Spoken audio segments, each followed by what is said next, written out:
Frequency, podcasts that resonate. For more than a year now, Canada has been grappling with immigration. And I feel sorry for these people, the asylum seekers and the refugees. They want to work, but guess what? They're costing the taxpayers of Ontario $1 billion. I think that right now, the top priority in discussions between Quebec and the federal government is to reduce the number of temporary immigrants. Plan this year gives a better snapshot for people to look at total population growth and the growth of temporary residents, as well as the measures that we're putting into place to reduce those populations over the next few years. Stabilize our population growth to give all levels of government time to catch up. Time to make the necessary investments in healthcare, in housing, in social services to accommodate more people in the future. After decades of consensus on immigration, today more Canadians than ever feel there is too much immigration to Canada. Consecutive years of working to increase immigration levels have led to record population growth. But the Trudeau government has now reversed course and cut Canada's official immigration target by 20%. According to economists, that change will mean Canada's population will actually shrink over the next year for the first time ever. According to public opinion research, most Canadians think that's a good thing, because record population growth has made the housing and affordability crisis worse. But is that the whole story? What if I told you that as Canada has accepted more newcomers than ever in recent years, immigrants have also been leaving the country at a record pace? What's going on here? I'm David Smith. This is The Big Story. First, they capped student visas for international students. Then they reversed changes to the temporary foreign worker stream, so fewer people can move to Canada to work on temporary visas. And most recently, the Trudeau government took the most drastic step of all and slashed Canada's permanent immigration target by 20%, from 500,000 in 2024 to 395,000 in 2025. To understand why they made these changes, we need to rewind the clock. Between 2023 and 2024, Canada's population grew by more than 1 million people in less than a year. The government now admits that was too many people too quickly. But these new reduced targets only impact future immigration. What about immigrants who are already here? New research shows that they have been leaving Canada in record numbers. What's more concerning, the people leaving are the same high-skilled workers that Canada urgently needs. The people we've been working so hard to attract are now moving to other countries in search of better opportunities. And that's a big problem for the economy. Daniel Bernhard is the CEO of the Institute for Canadian Citizenship. Thanks for joining me. It's a pleasure. So your report is called The Leaky Bucket, and it takes a look at what's called onward migration. I'd like to start there. What is onward migration? It's a great question. It's a fundamental concept here, and it's worth exploring. So onward migration is the egghead term for immigrants leaving Canada. But specifically, we're talking about people who have obtained permanent resident status. So not temporary workers or students or anything like that. We're talking about people who have the ability to stay in the country permanently, but are choosing not to. And we are able to now track it, thanks to the beauty of Statistics Canada, across a number of different dimensions, how long people have been in Canada, their category of entry, et cetera. But basically, we're talking about immigrants who've come to Canada and at some time or another said thanks, but no thanks, and moved on. So I'm going to quote from your report here. Quote, "These are not desperate people fleeing destitution for the comfort of Canada's generosity. Rather, they are a globally coveted talent pool with global options. When we fail to retain newcomers, we are essentially helping them to contribute to another country's success." End quote. That seems counterintuitive. So who are these people who are increasingly abandoning Canada for better opportunities elsewhere? Well, let's first talk about who's coming to Canada in general, because I think that will set the stage really appropriately. Over 60% of immigrants to Canada are in the economic class, which means that they are hand-selected for their ability to address some of Canada's most pressing needs, whether that's in construction, trades, healthcare, early childhood education, maintaining Canada's sort of bilingual balance, and a number of other priority areas. So when my parents came to Canada, they spoke relatively little English. They had no education. They were quite young. They would never be admitted today. Today, in the point system that governs most immigration in Canada, we're rejecting 96% of the applicants. You have to be in the top 4 percentile to be admitted here. And so who are we getting today? We're getting people who speak English and French, sometimes both impeccably well. People with very advanced degrees, master's degree is highly, highly common. A lot of advanced professional experience, et cetera, et cetera.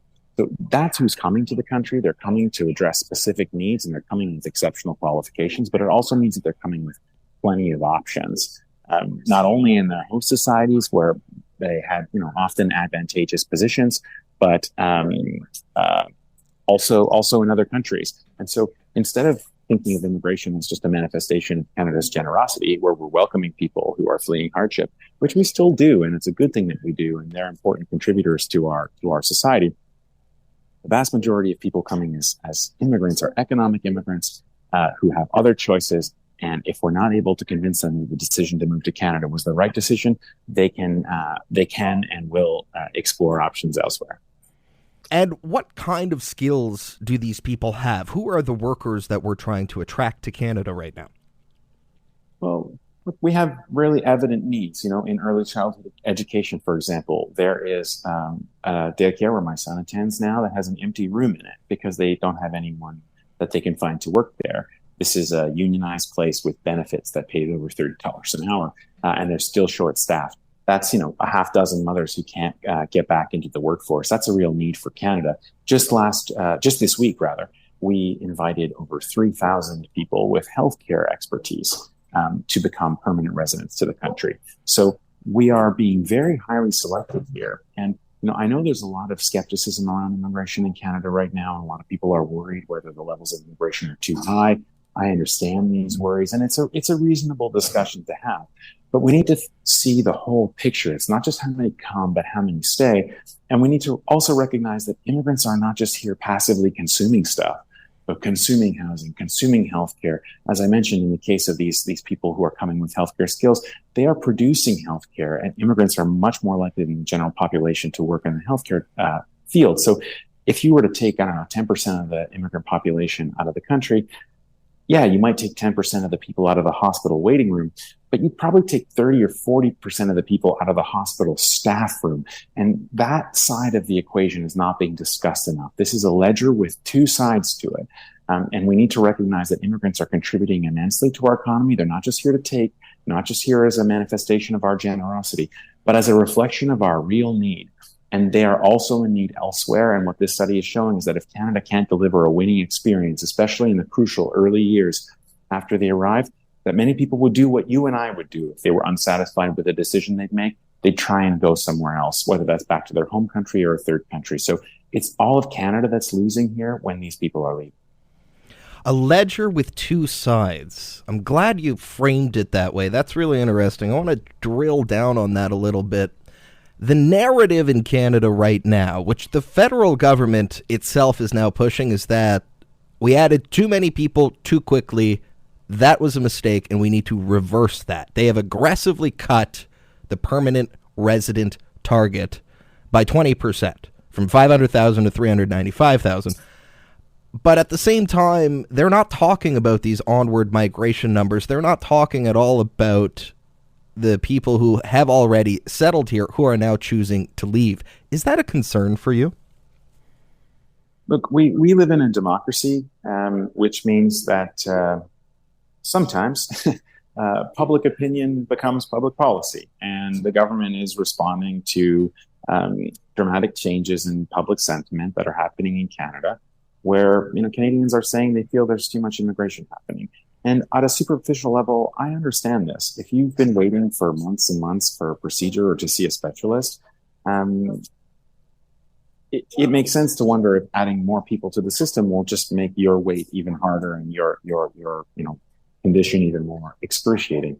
But again, as I said earlier, we need to move past that superficial understanding to understand that actually the specialist or the technician or the person you're willing to see is more likely than not actually be an immigrant, and that their arrival may hasten the experience for all of us. I think the point, though, is that a lot of these issues in healthcare and housing, etc., these are not caused by the population size or by immigration.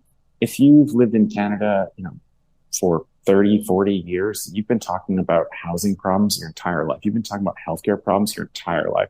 I'm from Ontario, revealing my age here. I was a kid when Mike Harris was a premier, and healthcare was supposedly, in ruins. That was, many, many generations ago, before immigration levels reach their current state. So if we have concerns about the healthcare system, if we have concerns about housing, let's fix the healthcare system. Let's fix housing. Because actually what's happening is unaffordable housing is the number one reason why skilled immigrants are telling us they're leaving the country. And the debate now is, do we have enough houses for all the immigrants who want to come to the country?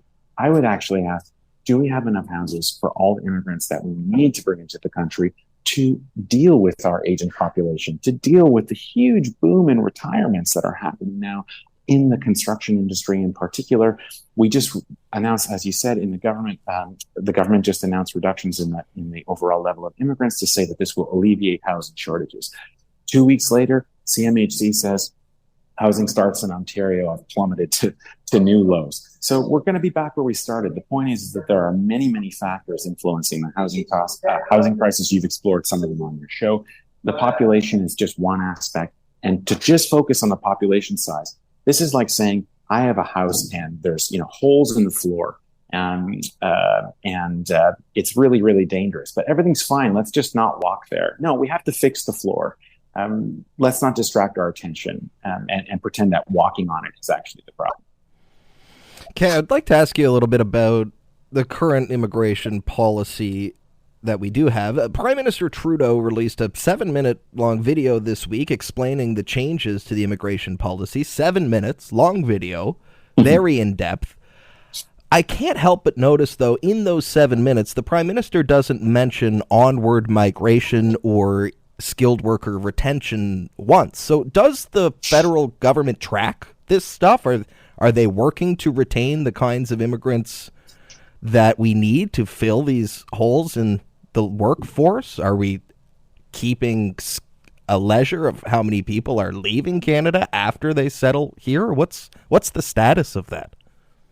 Federal government does not track onward migration. And actually, this whole study started, I entered this job at the Institute for Canadian Citizenship. We are, just by the way, an independent national charity that aspires to a Canada where immigrants don't just come, but stay and contribute meaningfully to our shared success.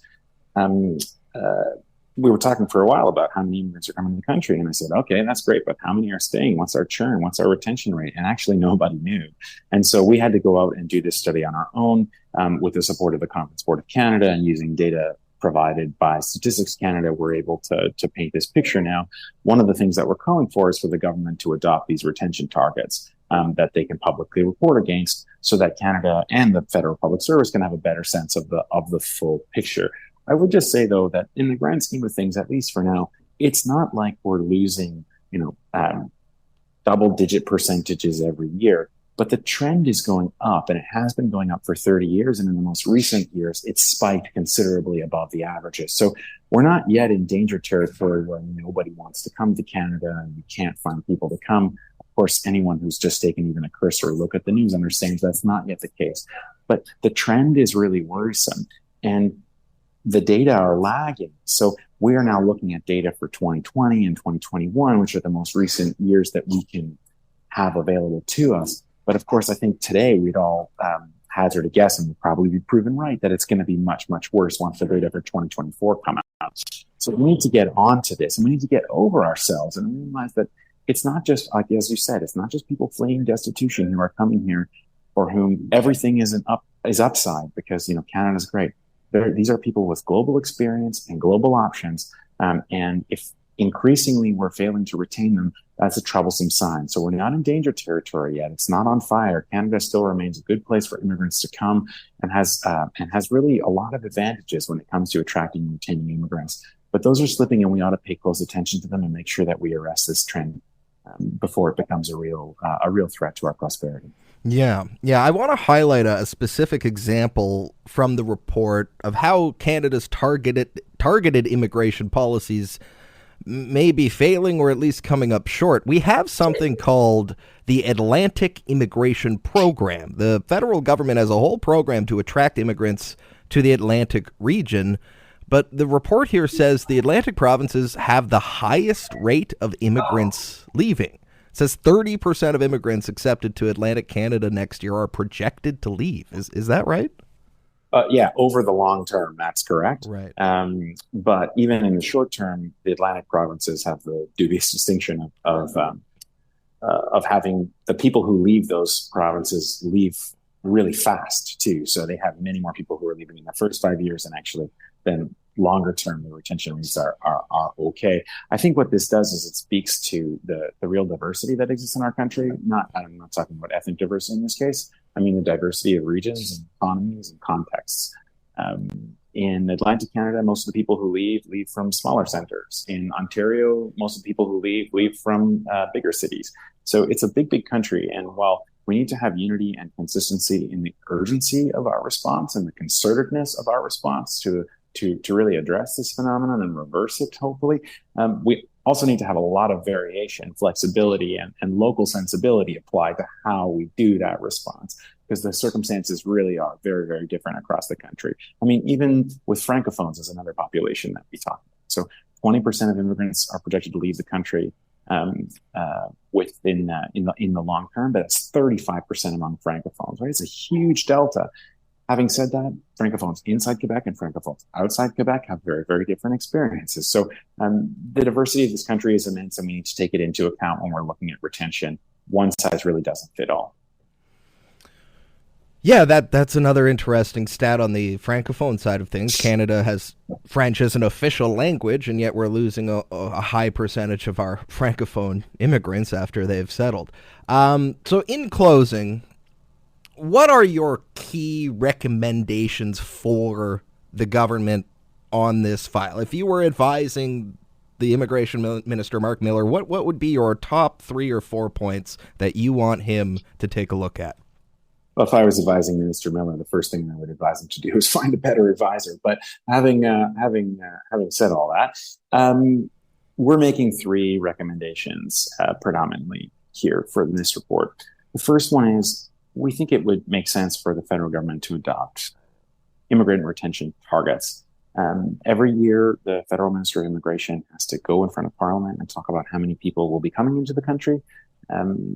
And that seems like a great opportunity to also talk about how many people we aspire to retain and how we're performing against that goal. It's really difficult to mobilize the public service, or anyone really, to do something of consequence without a goal and a mandate. And this would be, I think, a really good opportunity for us to just start tracking it and then begin to deploy strategies accordingly. Second, we think that there's an opportunity to really broaden Canada's understanding of what settlement services constitute. We have a lot of services in this country, which are language services, career support services, these kinds of things to help immigrants integrate into society. And I think they're fairly high quality services for the most part, but 60% of immigrants to Canada are economic immigrants who've already proven they can speak English and French as a precondition of coming in, for example.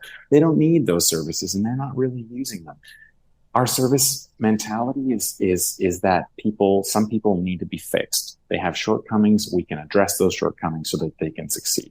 We need to broaden that conception to think about people who don't need any fixing, but that we need to convince them that Canada is their forever home. There's a 3 to 7 year window in which the risk to leaving is highest. If we can make those early years winning years, that's really for the benefit of all of Canada. And so we should think about more than just people in need, but the people we need to have a positive experience. And finally, I think, Canadians, we all have a role to play in this. That's a real cliche, but I'm really serious here. It's not just about what the government does. Think about what makes your quality of life, what makes your life worth living in your community. Is it government policy? Yeah, to some extent. but it's also what we do as employers, as colleagues, as neighbors, as people waiting for hot chocolate at the rink while our kids are playing, or, on the sidelines while they're playing soccer. Immigrants are hand-selected for their ability to address Canada's most pressing needs. And when they leave, we lose. And all of us have the ability to make their experience positive here. I think Canadians have a welcoming heart, but we need to understand that immigrants, in many cases, we need them more than they need us. Circumstances have changed dramatically over the last 30, 40 years as to who is coming. We now have much more elite people coming with many more options, and the onus is on us, if we would like to benefit from their contributions, to make sure it's worth their while. And we're not talking about people being disloyal or unreasonable. We're simply talking about people who are doing what you and I do, just try and make the best choice for their family. And all of us as Canadians have an opportunity to prove that the best choice for their family is to contribute to Canada's success in the long term. Okay. Daniel Bernhard, thank you for joining me today. Really appreciate your time. It's a pleasure. Thank you for having me. Daniel Bernhard is the CEO of the Institute for Canadian Citizenship, joining me in Ottawa today. Again, that report is called The Leaky Bucket, done in partnership with the Conference Board of Canada. You can find that online. If you're curious, I would recommend you go check it out. Lots of interesting stuff in there. That's it for The Big Story today. A reminder, again, if you're not listening to The Big Story on the Seeker app, you're really missing out. That's a great new listening experience we have for you. S-E-E-K-R, Seeker app, spelled S-E-E-K-R, Seeker. I'm David Smith. Thank you for listening.